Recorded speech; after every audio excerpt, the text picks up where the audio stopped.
Hey, Star Wars fans! Welcome back to the channel. Today, we're diving into the Ahsoka series finale, and I've got to say, it left us pretty disappointed. Before we get into it, I want to clarify that we're huge Star Wars fans, and our aim isn't to bash the franchise, but to discuss some legitimate concerns. So let's get started. First off, let's talk about the excitement factor. When we think of Star Wars, we remember the thrill and epic battles of the original and prequel trilogies. However, the Ahsoka series, especially its finale, just didn't capture that same energy. It felt underwhelming and didn't live up to the legacy we know and love. Now, I have to mention Grand Admiral Thrawn. He's one of the most iconic villains in the expanded universe. Fans were hyped to see him in the Ahsoka series, but it felt like a missed opportunity. They introduced Thrawn but barely utilized him. It's frustrating when such a compelling character is sidelined. Episode 8 of Ahsoka dealt with the concept of the Force, and it felt like it was handed out too easily.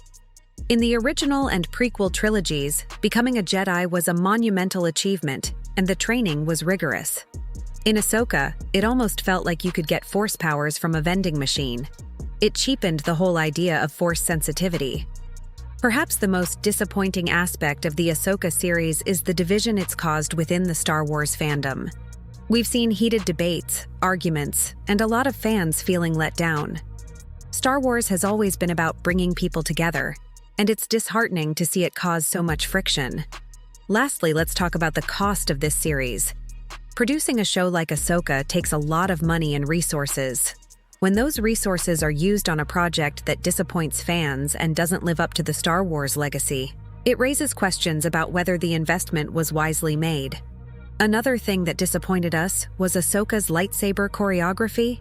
We've seen some incredible duels in Star Wars history, but they just didn't measure up in this series. The choreography lacked the finesse and excitement we've come to expect.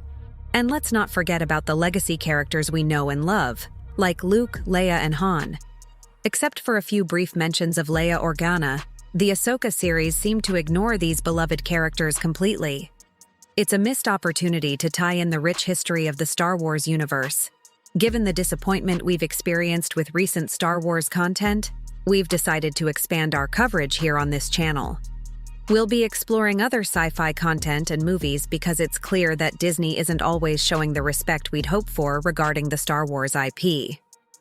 In conclusion, the Ahsoka series finale left us disappointed on multiple fronts. From lackluster lightsaber choreography to the neglect of legacy characters, it felt like a missed opportunity to honor the Star Wars legacy truly. As passionate Star Wars fans, we hope for the best and are not afraid to voice our concerns when things fall short. Now we'd love to hear your thoughts. Did you enjoy the Ahsoka series finale, or were you disappointed? Let's have a constructive discussion in the comments below. And don't forget to subscribe for more sci-fi and Star Wars content and updates. On behalf of my creator, Star Wars Theology, remember, the Force will be with you always. See you in the next video.